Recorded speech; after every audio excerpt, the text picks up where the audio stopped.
Olá pessoal, tudo bem com vocês? Eu me chamo Isabelle, sou orientadora parental. Hoje estamos num cenário diferente, que é o quarto da minha filha. Quem sabe aí futuramente a gente não tenha, né, um local fixo para fazer os nossos vídeos, mas por enquanto a gente vai testando aqui algumas iluminações, alguns espaços. Eu quero falar hoje com aquela mãe que ainda não se encontrou na maternidade. E hoje, né, atualmente, muitas e muitas mulheres têm ido para redes sociais com esse intuito de precisamos parar de romantizar a maternidade ela é muito difícil, e etc. Mas existe aquela mãe que ela não só não se encontrou na maternidade, como ela não quer viver isso.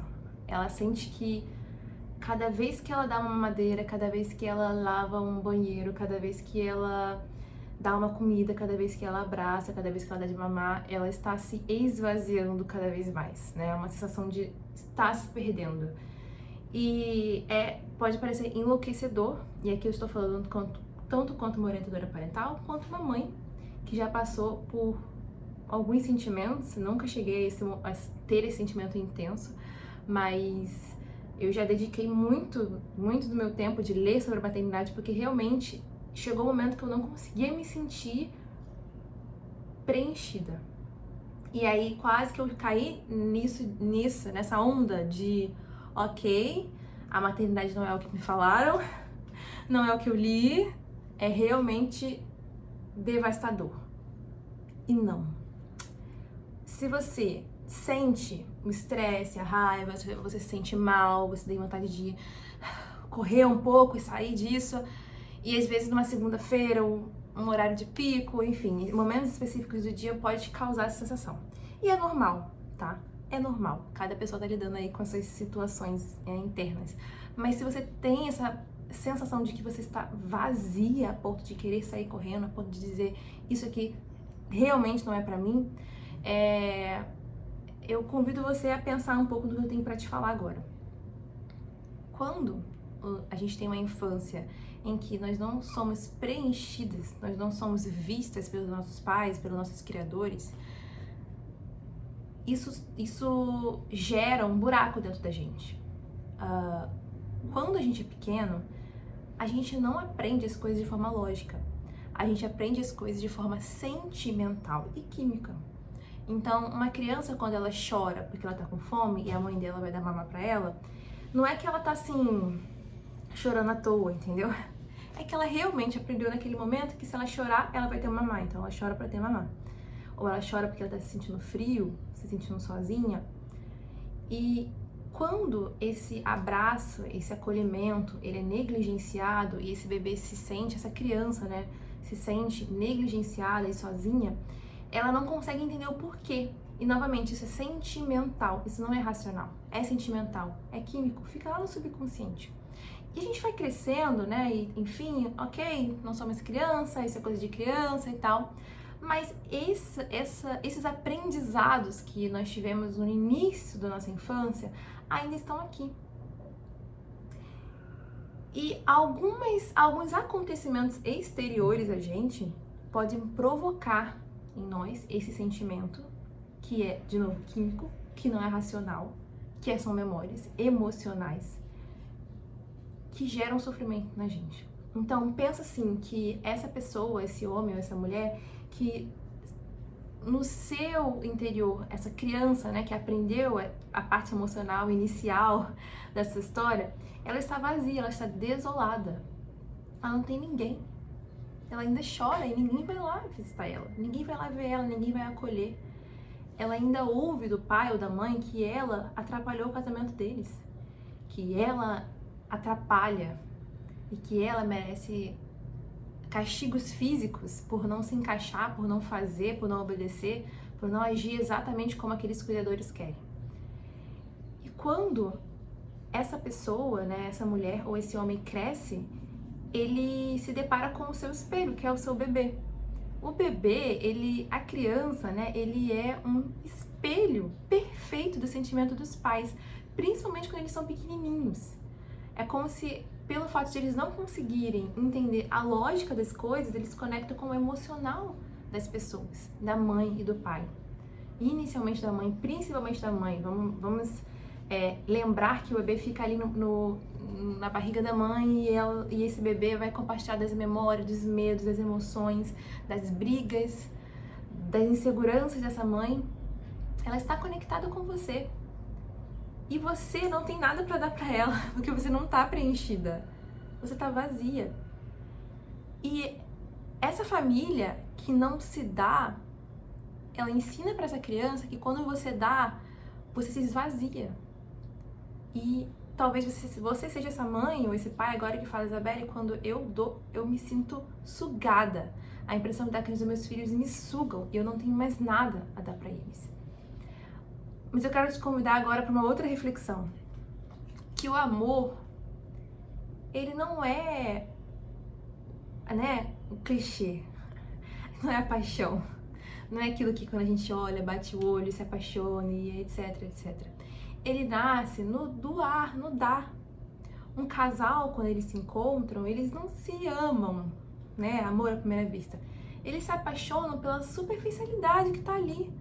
É o cabelo bonito, o cheiro que é gostoso, a voz que é interessante, os argumentos são bons, aquela pessoa te faz rir, você se sente bem. Mas a maternidade não tem paixão. Não tem. Nem na primeira vez que você vê o bebê.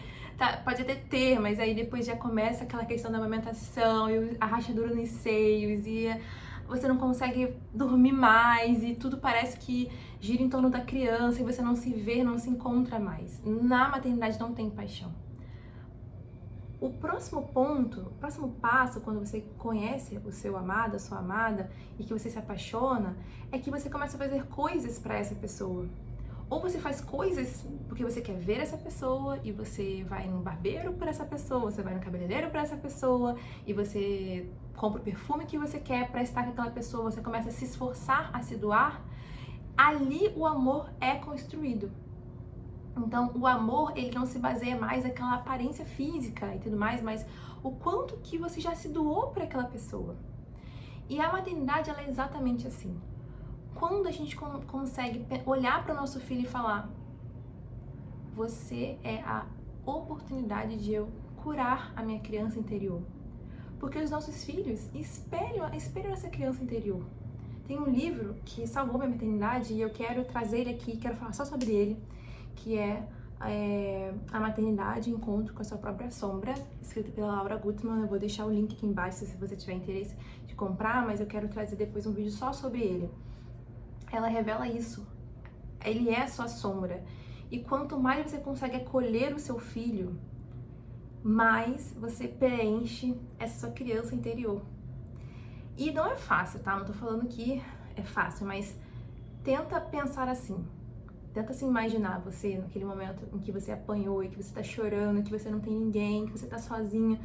E imagina você mesmo entrando ali e falando pra essa criança que tá sozinha. Eu tô aqui, eu vou cuidar de você. Eu vou ser o adulto, a adulta dessa relação. E conforme você vai assumindo a responsabilidade, a consciência desses sentimentos, você começa a desconectar o seu filho dessa criança interior. Pera, esse sentimento não é sobre meu filho, é sobre mim. A aversão que eu tenho à maternidade não é sobre meu filho, é sobre eu, é sobre a minha história. E você começa a desconectar, o seu filho, ele lentamente para de espelhar. Porque o que acontece quando você tem uma mãe, ou uma mãe principalmente, porque a mãe está conectada mesmo ali, mas o pai também, conforme ele vai convivendo, ele também começa, o bebê começa a fusionar também as emoções do pai, ele começa a fusionar e o bebê não sabe o que está acontecendo. Então, conforme ele vai crescendo, ele vai se tornando cada vez mais desafiador, porque você não sabe o que está acontecendo, ele não sabe o que está acontecendo. Então, todos acabam tendo explosões emocionais durante o dia, o que torna cada vez mais cansativo. E aí, quanto mais cedo você acolher sua criança interior, menos desafiadora sua maternidade vai ser, porque os seus filhos vão cada vez mais se tornar menos desafiadores. Talvez você consiga fazer isso sozinha, com informação, lendo livros. Dependendo do grau, você precisa de um psicólogo, um terapeuta, uma pessoa que vai te ajudar a desmembrar, a encontrar, né, as camadas da sua infância, porque tudo isso é na infância, tudo que você reflete na maternidade e na paternidade estão na infância. Lembre-se que nem todas as mulheres nasceram para ser donas de casa, né? As pessoas acabam comparando a mãe com aquela dona de casa, né? A mãe, a boa mãe, é aquela que está na casa, que faz bolos, que faz pães. Não tem a ver com isso, gente. Talvez você seja uma mulher que tem esse espírito empreendedor, esse espírito de querer trabalhar fora e tá tudo bem, uma coisa não tem a ver com a outra, tá bom? Você pode ser, sim, essa mãe maravilhosa, essa mãe incrível que trabalha fora, né? Contanto que não atrapalhe de alguma forma o desenvolvimento do seu filho. Nos anos iniciais, espera-se que a mãe fique com o filho, né, para ele conseguir ter esse suporte emocional. Se talvez você ainda não consegue sair para trabalhar, porque o seu filho é muito bebezinho, você pode tirar um momento do dia para sair, para ver um pouco o céu e caminhar, ou então você já pode começar a estudar sobre a sua profissão. É um momento, né, ali a bebê tá pequenininho, tá amamentando demais, você não pode trabalhar, mas você pode se envolver nos estudos e tudo mais. Considere cada ato que você faça para o seu filho como você fazendo para essa sua criança interior para te suprir. Considere o dar como aquilo que vai te preencher. E isso é amor de verdade. Então, inicialmente vai parecer meio forçado, porque você está esgotada, mas pense, qual que eu gostaria de comer quando eu era pequena? É uma pipoca? É uma sopinha bem gostosa, uma carne? Então, olhe para o seu filho e ele tem esse poder. Ele tem esse poder. E esse é o segredo dessas mães, né, que são mães aparentemente incríveis, porque aqui na internet não tem como saber se essas mães são incríveis mesmo ou não. É até engraçado que às vezes uma mãe coloca assim, brincando com o filho e tal, aí tem sempre o comentário, eu não nasci pra ser mãe mesmo e tal. E, gente, a melhor oportunidade de você cuidar e sarar a sua criança interior é tendo filhos. Você que é mãe, que já tá ali mais apegada à maternidade, você vai concordar comigo, né? Fortaleça esse laço emocional com seus filhos, mesmo que inicialmente seja forçado, mesmo que inicialmente você não queria, mas eu vou dar aquele banho gostoso e eu vou me envolver mais, estudar mais sobre maternidade, é ponto-chave, é o que eu quero trazer mais aqui. Eu sei que falar sobre a educação dos filhos em si é muito importante, é muito útil, mas por muitas vezes a gente acaba negligenciando essa mãe que também tá precisando de ajuda, né? E eu não gosto dessas chamadas assim, tipo, se você deixa o seu filho assistindo TV, se você não cuida do seu filho, você está estragando a mente do seu filho, e a gente esquece que para chegar no filho a gente precisa passar pela mãe e acolher essa mãe. Então, a finalidade do vídeo é: sinta-se acolhida, não se sinta culpada, porque inicialmente esse sentimento não é sobre você, é sobre os seus pais, é sobre os seus cuidadores, mas a partir do momento que você toma consciência e se torna o adulto da relação, o que é se tornar o adulto da relação? É dizer, ok, meus pais não conseguiram me acolher, agora eu serei a adulta que a minha criança interior precisa ser. Eu serei a adulta que minha criança interior precisa ser, a responsável por ela. E eu gosto muito de fazer essa reflexão, de realmente fechar os olhos e pensar que eu tô entrando na casa e eu pequenininha, né, tô lá na cama chorando e eu sempre falo, olha só, tá tudo bem, a gente tá aqui, eu tô aqui e agora eu sou responsável por você. E você vai ver que a partir do momento que você começa a olhar para essa criança interior, a entender as suas memórias, talvez escrever num diário, naturalmente você começa a olhar para o seu filho com mais ternura, com mais amor. Então, eu espero que vocês tenham gostado dessa reflexão. Eu realmente quero fazer um vídeo só sobre o livro que eu citei, mas eu vou deixar aqui embaixo, porque caso você esteja num momento realmente difícil e complicado emocionalmente na sua maternidade, eu sugiro que você leia ele, porque ele permitiu que eu galgasse outros níveis emocionais da minha maternidade. E é isso, gente. Até o próximo vídeo. Tchau!